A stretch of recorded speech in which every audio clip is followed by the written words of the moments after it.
Preconditions and context. In the winter of 1941 to 1942, the German-Soviet war entered a phase shaped less by planned offensives than by winter attrition, disrupted rail networks, and command decisions made under uncertainty. Germany's 1941 advance had failed to secure a political settlement, and by December, the Red Army had launched a broad counter-offensive from the Moscow region to the northern theatre. In the north, Army Group North held a long front from Lake Ladoga to the Valdai Hills. Its operational purpose remained the containment of Leningrad and the protection of the rail and road system linking Pskov, Staraya Russa, and the Demyansk area. The terrain south of Lake Ilmen imposed constraints that mattered as much as force ratios. The region around Staraya Russa, the Polist River, and the Lovat Basin consisted of forests, peat bogs, flooded meadows, and limited road nets. In winter, frozen ground allowed movement across swamps that became barriers again during the spring thaw. Settlements were small, communications ran through a few raised roads and bridges, and supply depended on specific junctions such as Staraya Russa and the rail lines running west toward Dino and east toward the Volkhov corridor. For civilians, the same geography meant that evacuation routes were narrow and seasonal, and many villages became supply points, battlegrounds, or forced labor zones as control shifted. Soviet winter operations in the north aimed to turn this geography into encirclement. Under the Northwestern Front, Stavka ordered deep thrusts intended to break the German 16th Army, sever its rear communications, and create conditions for a wider collapse of the Army Group North position. In January and early February 1942, Soviet forces pushed into the German rear in the Demyansk sector, cutting the primary land routes and surrounding elements of the German II Army Corps. By mid-February, the Demyansk pocket contained on the order of 90,000 to 100,000 German troops, including the SS Totenkopf Division and multiple Heer infantry divisions, along with artillery, support troops, and wounded. On the Soviet side, the encirclement and subsequent pressure involved major formations of the Northwestern Front, commonly including armies such as the 11th Army and 1st Shock Army, supported by additional armies and independent brigades. The forces committed to the containment and reduction of the pocket are generally estimated in the range of roughly 180,000 to 250,000 personnel across the wider sector, though strength at any single point on the ring fluctuated with losses, redeployments, and replacements. For the German command, the immediate question was whether to order a breakout, attempt relief from outside, or hold the pocket and supply it by air until a corridor could be reopened. Adolf Hitler and the OKH favoured holding positions to avoid withdrawals that might cascade along the northern front. Army Group North, commanded by Field Marshal Georg von Küchler, and 16th Army, commanded by General Ernst Busch, therefore treated the Demyansk pocket as both a tactical emergency and a test of whether air supply could substitute for ground lines in winter conditions. The Luftwaffe airlift became the enabling condition for this decision. German planning assessments for sustaining the pocket centred on a daily tonnage requirement in the low hundreds of tons, often cited around 250 to 300 tons per day to keep combat units supplied with ammunition, fuel, rations, and medical stores while evacuating wounded. Airfields inside or near the pocket, including the Demyansk area, served as hubs for Ju-52 transport aircraft, with bombers such as He-111s also used for supply sorties. Deliveries varied day to day due to weather, Soviet air activity, runway conditions, and aircraft losses, but the airlift maintained enough flow to keep the encircled corps in being through late winter. For the Soviet command, Demyansk was both an operational opportunity and a growing burden. Maintaining a ring in swamp forest terrain required continuous infantry presence on thinly supplied forward lines, while artillery ammunition, bridging equipment, and mobile reserves were limited. The same Soviet winter advances that created the pocket also extended supply lines into areas where roads were few and railheads distant. As March approached, the seasonal transition threatened to reduce cross-country mobility for both sides, increasing the value of the remaining raised roads and the few corridors that could carry a relief effort. It was within these constraints that the next phase unfolded. A German attempt to re-establish a land corridor toward Demyansk through the Staraya Russa axis, and a Soviet effort to prevent that corridor from forming at all. By March 1942, the Demyansk encirclement had shifted from a winter maneuver success into a contest over one question: whether a land link could be reopened before the spring thaw fixed both sides onto a few roads and river crossings. In the German sector south of Staraya Russa, 16th Army began concentrating a relief grouping under General Walther von Seydlitz-Kurzbach, intended to drive east toward the Lovat River and the village of Ramushevo, the key gate into the pocket area. The opening attack is usually dated to 20th to 21st March 1942 in German accounts under the name Unternehmen Brookenschlag. The relief force assembled for the drive included multiple divisions drawn from Army Group North reserves and nearby sectors. Contemporary summaries commonly list 5th Light Division, 8th Light Division, 18th Motorized Division, and infantry formations such as 122nd and 329th Infantry Divisions, supported by armour and assault gun detachments intended to force roadblocks and strongpoints along the narrow approach. Inside the pocket, the 2nd Army Corps and the SS Totenkopf Division, commanded by Theodor Eicke, prepared to coordinate a breakout effort in the same direction, timing its push to meet the outside spearheads once the Lovat line could be reached. On the Soviet side, the Northwestern Front under Lieutenant General Pavel Kurochkin treated the relief drive as an immediate threat to the encirclement plan.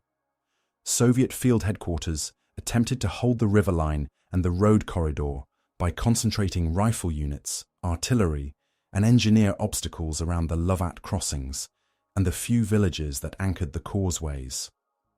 The fight quickly narrowed into repeated assaults and counterattacks over the same limited terrain: forest edges, bridge approaches, and raised roads whose shoulders dissolved into swamp or floodwater during thaws.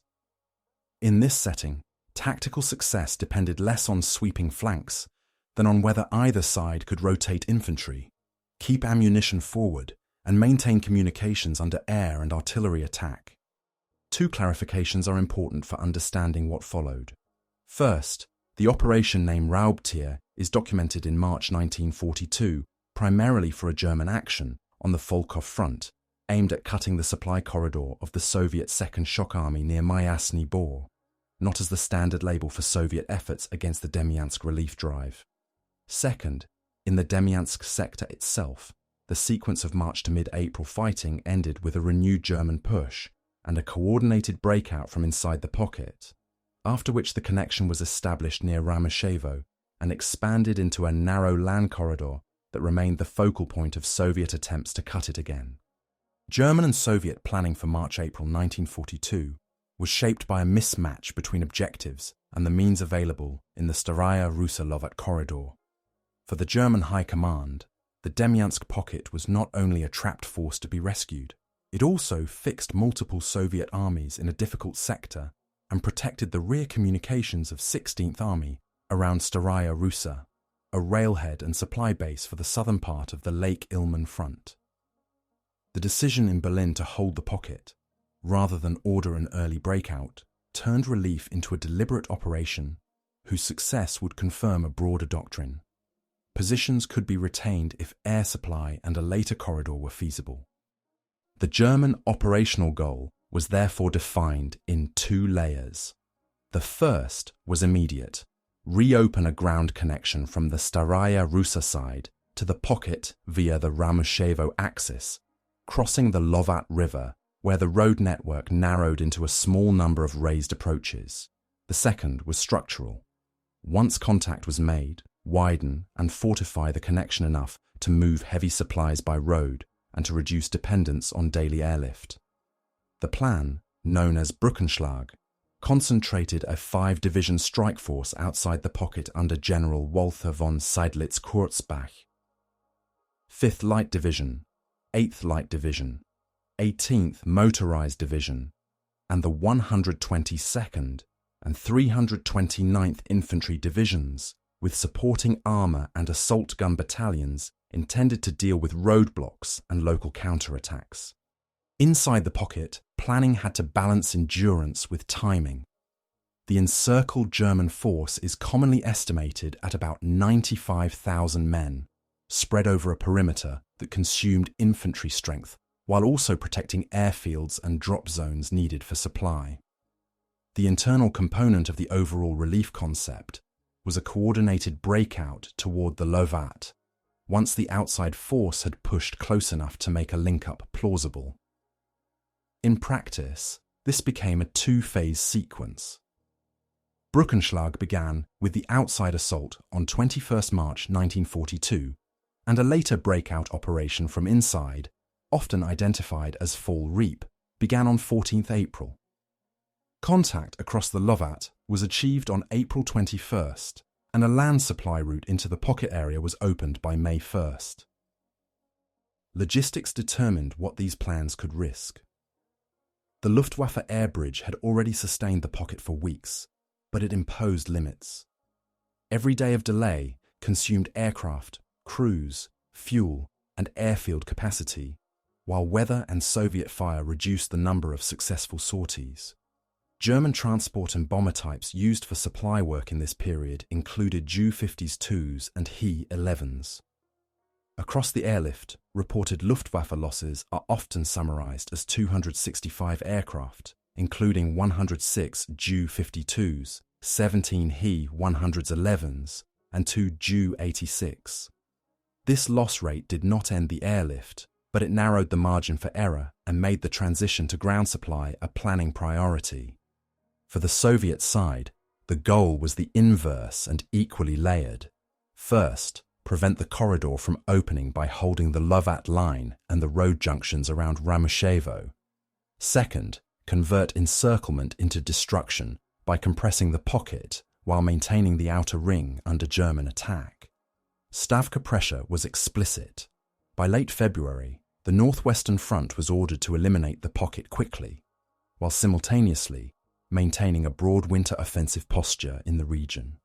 This produced a planning tension between wide operational ambition and the practical requirements of a containment battle in swamp forest terrain with limited roads. The Soviet defensive scheme in this sector relied on infantry density and artillery control of the few usable approaches, but it faced 3 structural constraints that would become visible once Brookenschlag began. First, command and coordination. Multiple armies around the pocket had to respond to a concentrated thrust, yet communications and reserves were uneven, and shifting units in mud-season conditions was slow. Second, logistics. Soviet supply lines into the encirclement zone were extended, and the same terrain that restricted German maneuver also restricted Soviet reinforcement and ammunition flow. Third, air-ground interaction. The Red Army could contest the air, but German planning treated Luftwaffe close air support and interdiction as an integral tool to suppress Soviet artillery positions and to disrupt movement along the few roads feeding the ring. On 21st March 1942, the relief battle moved from staff planning to contact fighting, and the geography immediately forced both sides into a narrow set of options. The main German thrust advanced east from the Staraya Russa area toward the Lovat River crossings on the Ramoshevo axis. The road network here did not allow broad deployment. Columns had to move along raised causeways bordered by forest and marsh. Units that in other theatres might have used flanking manoeuvres instead fought to clear successive blocking positions built around villages, tree lines, and bridge approaches. In the first days, the German relief grouping under Seydlitz-Kurzbach committed its leading formations to break the Soviet forward belt. The 5th Light Division and 8th Light Division were used as primary assault components on the central approaches, with infantry divisions and motorized elements feeding in behind them. Engineers worked to keep the road usable under thaw conditions and to open passages through minefields and log barriers. Artillery and mortars were deployed in limited firing positions, often tied to the same raised ground as the infantry, which increased the importance of counter-battery fire and air attack on gun lines. Soviet defenders attempted to solve the same problem from the opposite direction, hold the causeways, deny bridges, and force the assault into frontal reductions. Rifle units occupied shallow trench systems and forest strongpoints covering the road bends and river approaches. Where ground allowed, machine gun nests and anti-tank guns were placed to fire along the road rather than across it, turning the corridor into a sequence of short engagement zones. Commanders tried to use local counterattacks to restore lost positions, but movement off the road required foot marches through wet forest and snowmelt, which slowed reinforcement and made coordination difficult at battalion level. Air-ground interaction became visible early. The Luftwaffe, already flying supply sorties into the pocket, also supported the relief drive with close air support and interdiction.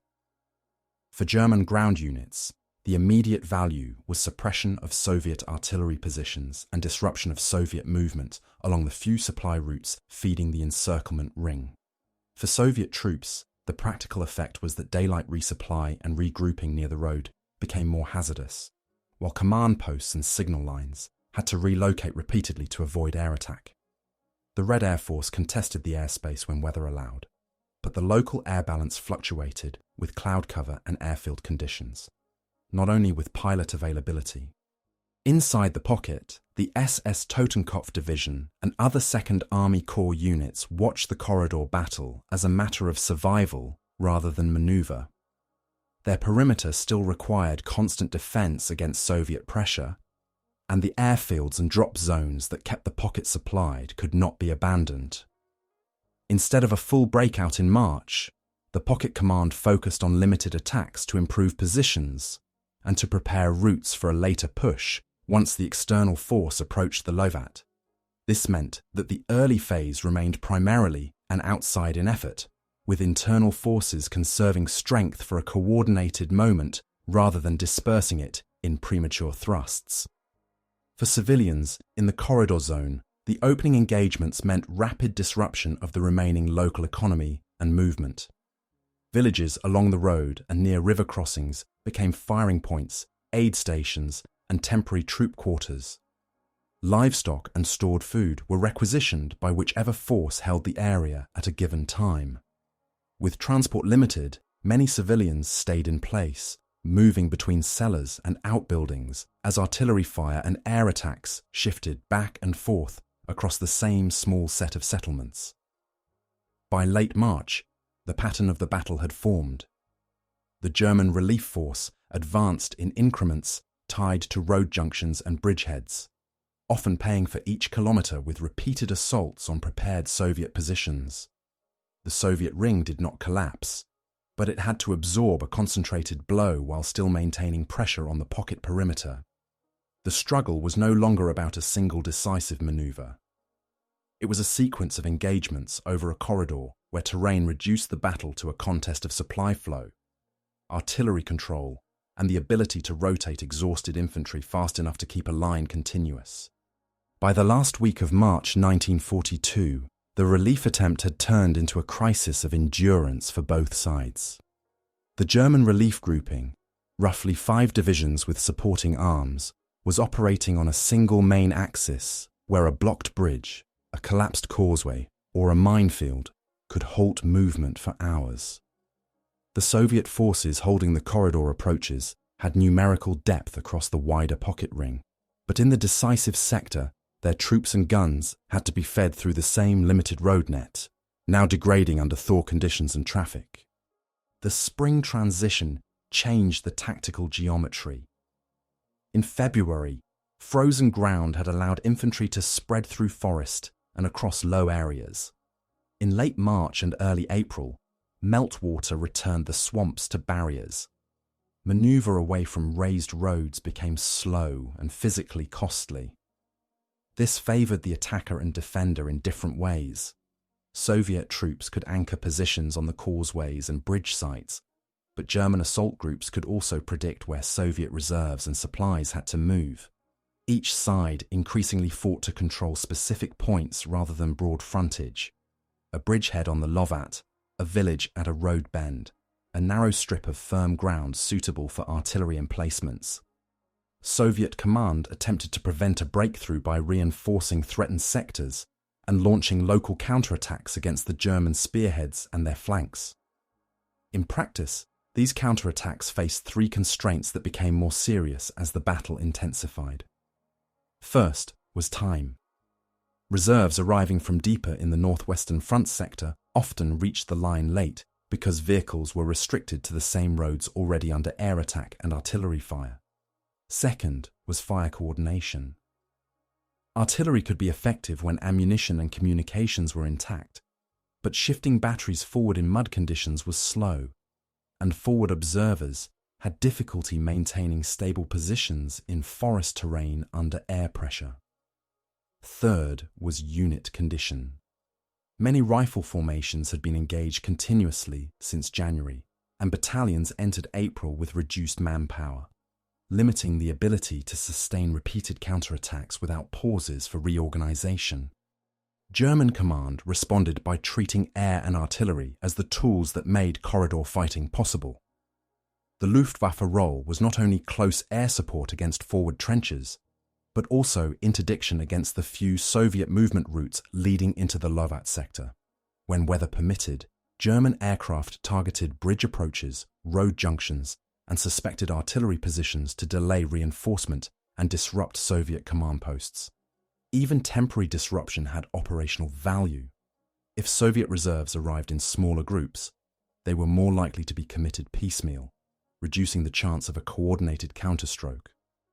Inside the Demyansk pocket, the crisis had its own timeline. The airlift continued to deliver ammunition, rations, and medical supplies while evacuating wounded, but it remained vulnerable to weather and losses. The pocket command had to keep the perimeter stable, protect the airfields, and prepare for a breakout timed to the progress of the relief force. This meant that infantry available for offensive action was limited, and any internal push before the corridor reached close range risked becoming an isolated attack that consumed irreplaceable strength. For the German relief grouping outside, the main crisis was attrition under constraints. Assault battalions were repeatedly committed against prepared positions, then held newly taken ground, while engineers cleared the next obstacle. Units such as SS Totenkopf and elements of the external assault divisions absorbed losses while maintaining pressure, because a pause risked giving the Soviet side time to rebuild defenses at the next choke point. For Soviet forces, the crisis was structural. They had to both contain the pocket and defeat the relief, but the same terrain that limited German maneuver also limited Soviet ability to shift mass quickly to the threatened sector. Civilian impact followed the corridor. Villages on the axis were repeatedly shelled and changed hands, and remaining inhabitants faced requisitioning, forced labor demands, and the destruction of winter food stocks. With roads contested and rail access distant, civilian movement was constrained to foot travel along forest tracks, often cut by flooded ground. By early April, the battle had evolved into a contest over whether Soviet defenses could deny the last set of crossings and junctions long enough for the pocket to be reduced, or whether German forces could impose a link-up before exhaustion and thaw made further offensive action impractical. The next phase would hinge on coordination, a renewed external push paired with a breakout from inside the pocket, designed to meet at the narrowest point of the Lovat corridor. In early April 1942, the fighting on the Staraya Russa-Ramushevo axis reached its highest intensity because both commands were running out of room to adapt. The relief force outside the pocket had pushed the Soviet outer ring back in places, but the decisive ground remained the same set of Lovat River approaches and raised roads.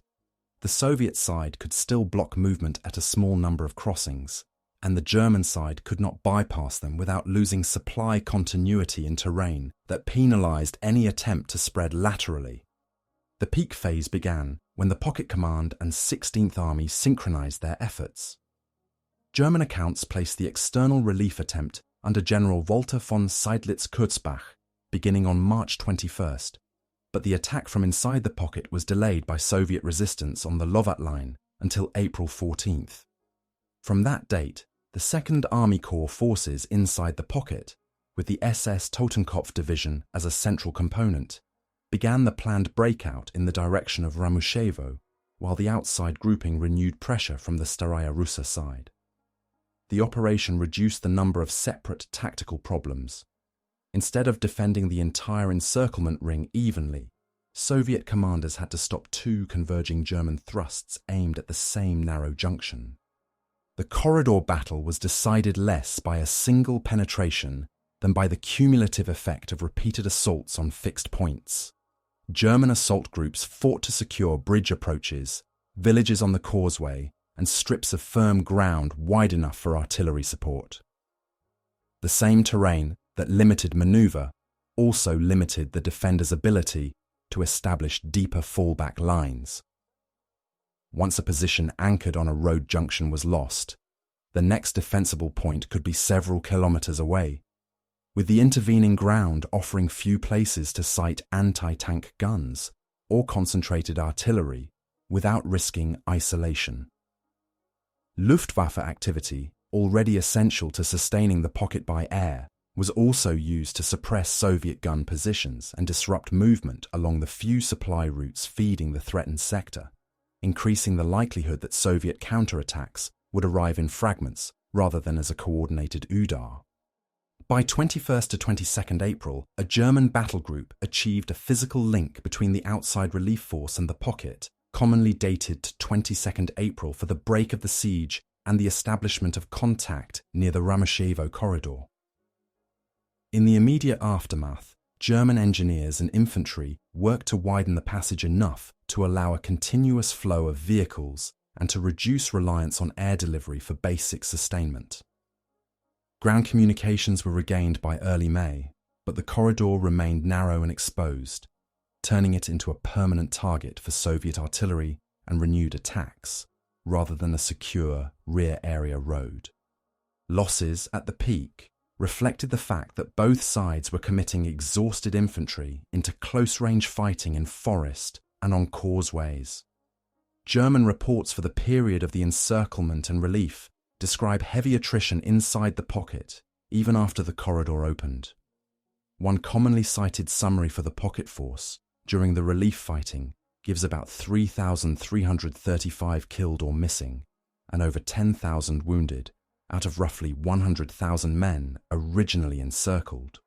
The Luftwaffe air effort also paid a measurable cost across the airlift period, with 14,455 transport sorties recorded, 24,303 tons delivered, 15,446 replacements flown in, 22,093 wounded evacuated, and 265 aircraft lost, including 106 Ju-52s and 17 He-111s, figures that shaped later German expectations about what air supply could realistically sustain under opposition. Once contact was established near Ramushevo in late April 1942, the battle did not end. It changed form. The decisive problem became how to turn a Linkup into a functioning supply artery under fire. The initial corridor was narrow, commonly described in German operational summaries as only a few kilometers wide, and it ran through terrain that restricted lateral dispersion. Supply movement therefore remained dependent on a limited number of road segments and bridge sites, which the Soviet side could target with artillery and infantry attacks without needing wide maneuver. German adaptation began with engineering and organization. Units on both sides of the corridor constructed a sequence of strongpoints tied to villages, road junctions, and bridge approaches, using trenches, bunkers, wire, and mines to create interlocking fields of fire across the causeway. Engineers laid corduroy surfaces and repaired roadbeds to keep wheeled transport moving in mud-season conditions.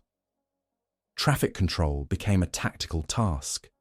Convoys were scheduled, movement was routed through marked lanes, and vehicles halted in dispersed pockets where the ground allowed, rather than clustering near the road where artillery and air attack could concentrate losses. The Luftwaffe role also shifted. During the encirclement, air transport had been the main lifeline into the pocket. With a ground corridor open, aircraft could reduce the tonnage burden, but air power remained important for suppressing Soviet artillery positions, striking assembly areas near the corridor, and interdicting the limited routes Soviet reserves used to approach the sector. This created a recurring cycle. Soviet batteries attempted to register and fire on the road and bridges. German counter-battery fire and airstrikes forced relocation. Soviet guns returned to new positions as soon as communications and ammunition supply allowed. Soviet adaptation reflected the same constraints. If the corridor could not be closed by a single operational maneuver, it could be threatened by sustained interdiction.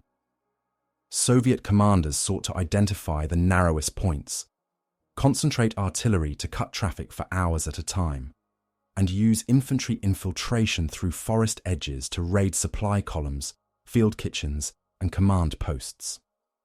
Rather than continuous frontal attacks along the entire corridor, Soviet efforts focused on short, repeated blows aimed at forcing the Germans to commit reserves to road defense, reducing the strength available elsewhere on the pocket perimeter. Terrain continued to shape what was feasible. The surrounding swamps limited the use of armor and reduced the value of large-scale flanking attacks.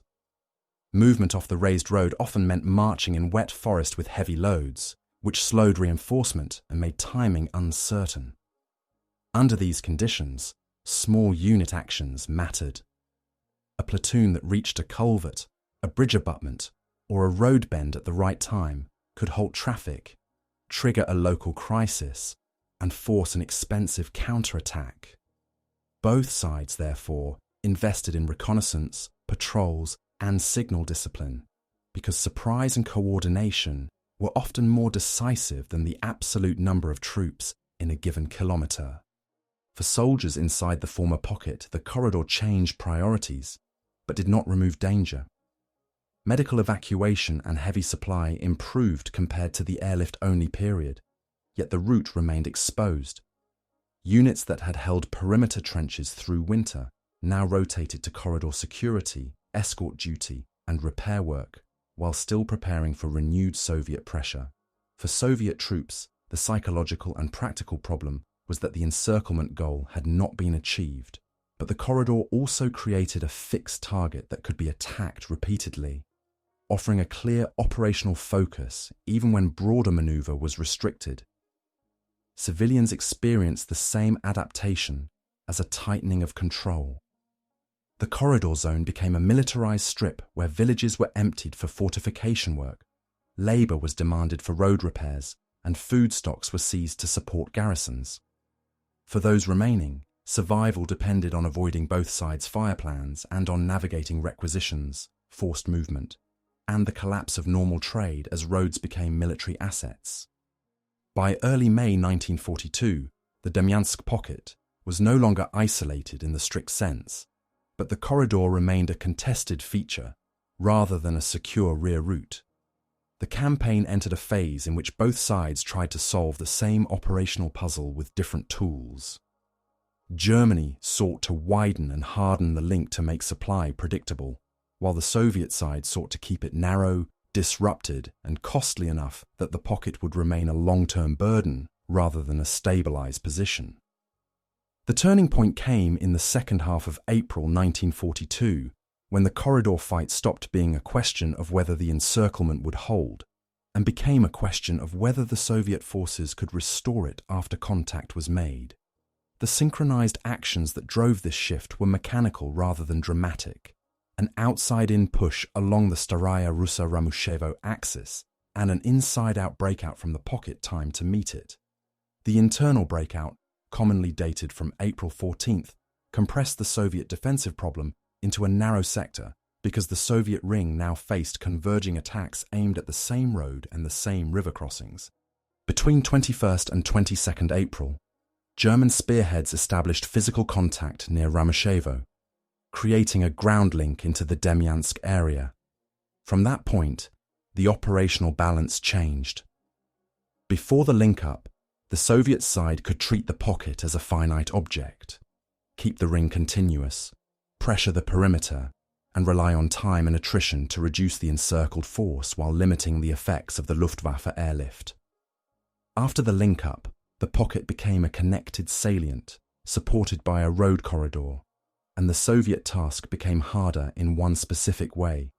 Closing a corridor required concentrating forces at a small number of choke points, under air attack, along routes that the terrain made predictable. Why did the Soviet side fail to prevent relief at the critical moment, despite having more forces in the wider area? One factor was the condition and structure of the defences. The Soviet ring was not a single continuous trench system. It was a set of positions anchored on villages, forest edges, and causeways. In swamp forest terrain, depth often existed on maps, but not on the ground, because the next defensible line might be separated by waterlogged lowlands that could not support heavy weapons movement. When a forward strongpoint on the raised road was penetrated, restoring it quickly required reserves that could arrive on the same road under artillery and air interdiction. A second factor was command and timing. The northwestern front had to balance containment of the pocket with broader winter offensive tasks, while also responding to German concentration on one corridor. Reinforcements and counterattacks tended to be committed in phases as units arrived, rather than as one coordinated udar delivered at a chosen moment. In practical terms, this meant that German assault groups often met Soviet counterattacks as separate engagements rather than as a single massed counterstroke that could have threatened the spearheads and their supply tail simultaneously. A third factor was logistics under spring conditions. As the thaw progressed, cross-country movement declined and the usable road net narrowed further. Soviet artillery ammunition, engineer stores and food had to move forward along limited routes, and damaged bridges or traffic jams had immediate consequences for combat power at the front line. German forces faced the same terrain, but their plan concentrated effort on one axis and treated engineering support as integral to keeping that axis open. Air-ground interaction contributed to the outcome without being a standalone explanation. The Luftwaffe supported the corridor battle by striking road junctions, suspected artillery positions, and reserve movement areas, and by providing close air support over the causeway fights. Even when bombing and strafing did not destroy units, it could delay movement, disrupt communications, and force dispersal. In a battle where minutes and kilometers mattered, delays translated into uncoordinated counterattacks and gaps between units. Soviet air forces and air defences contested this where possible, but local effectiveness varied with weather, airfield conditions, and the need to cover other threatened sectors. The repercussion of the April linkup was immediate for soldiers and civilians. For German troops inside the pocket, evacuation of wounded and delivery of heavy supplies became more reliable than under airlift alone, even though the corridor remained under fire. For Soviet troops, the encirclement objective shifted from elimination to interdiction. The corridor became a fixed target for artillery and infantry attacks. For civilians in villages near the corridor, the linkup did not restore normality. It turned the zone into a fortified strip where labour demands, requisitions, and repeated shelling followed the road rather than the pocket perimeter. By early May 1942, the Demyansk operation entered its aftermath phase.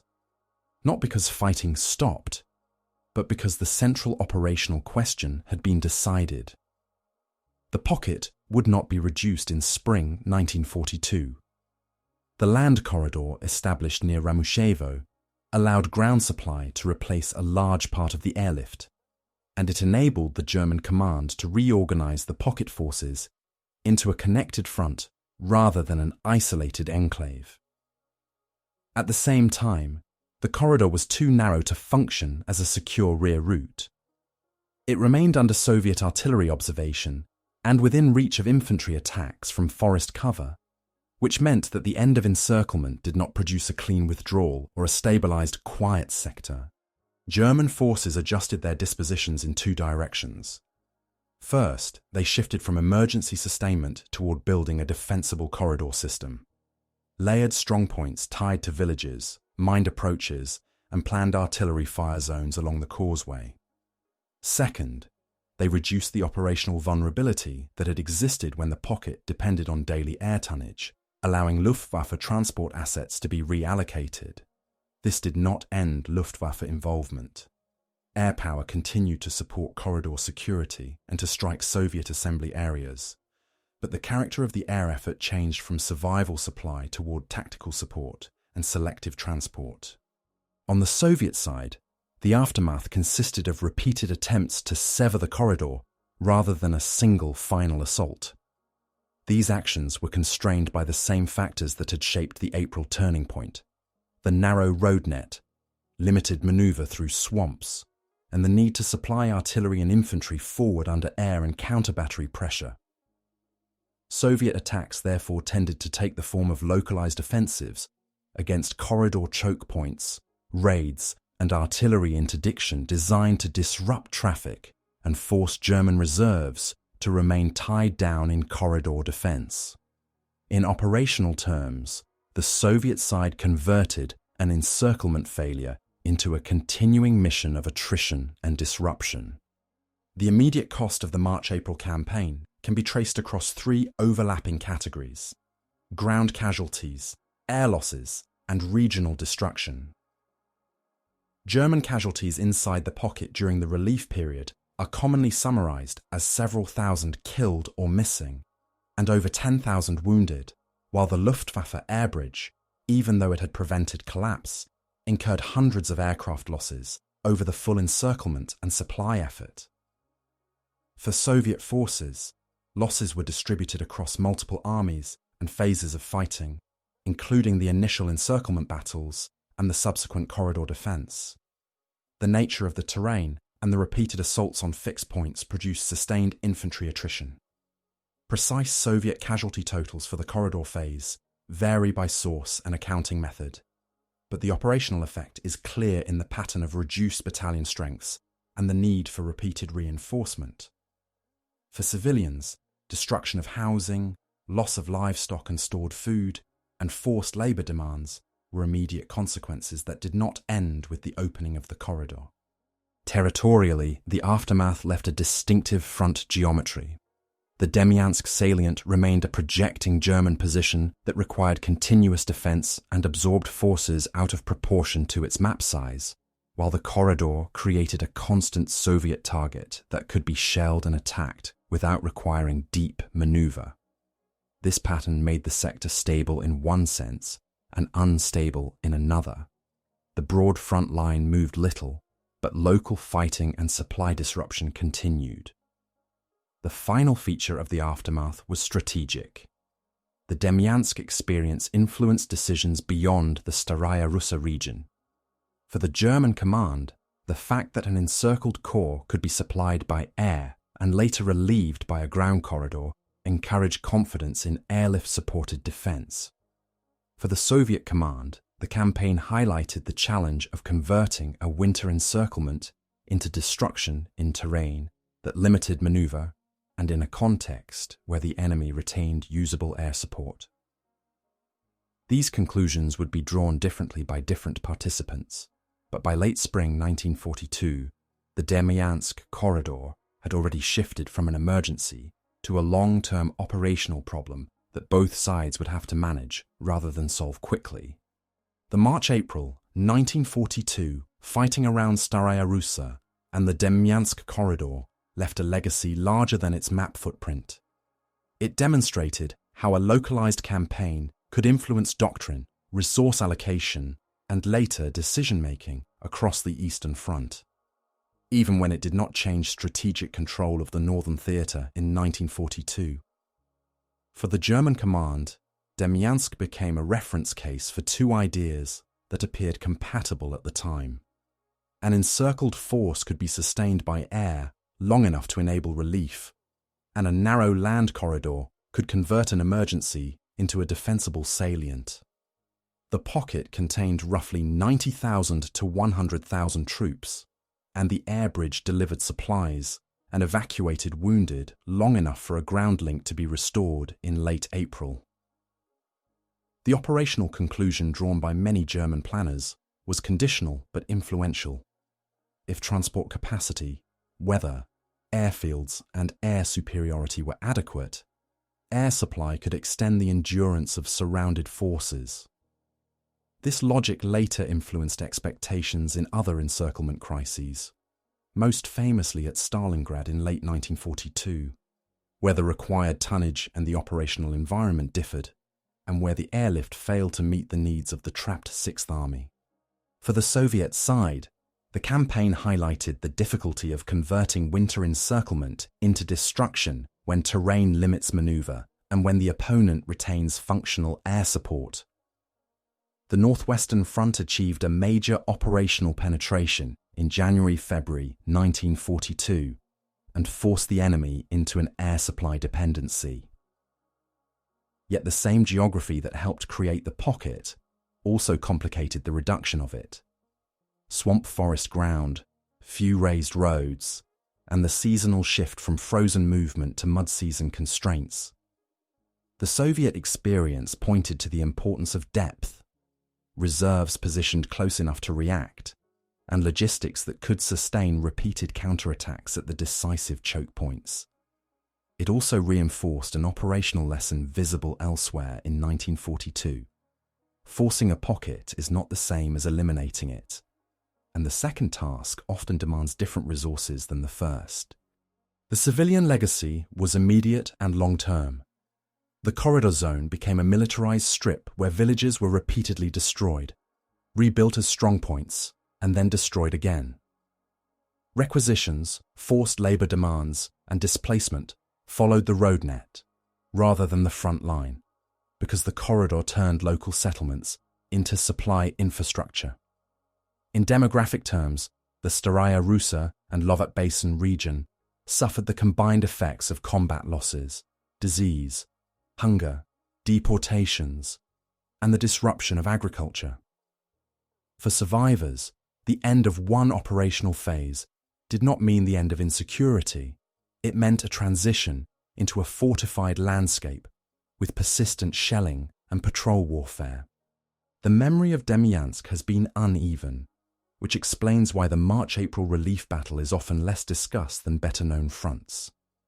In 1942 to 1943, the northern sector competed for attention with events around Moscow, the Rzhev sector, Sevastopol, and later Stalingrad. The Demyansk story is also difficult to narrate cleanly. It is a campaign defined by logistics, causeways, and repeated assaults on fixed points, rather than by a single dramatic breakthrough. In German recollection, the pocket became associated with the air bridge and with specific formations, such as SS Totenkopf, while in Soviet narratives, the Northern Theatre often emphasized the wider struggle around Leningrad, the Volkhov Front, and the costs of winter offensives.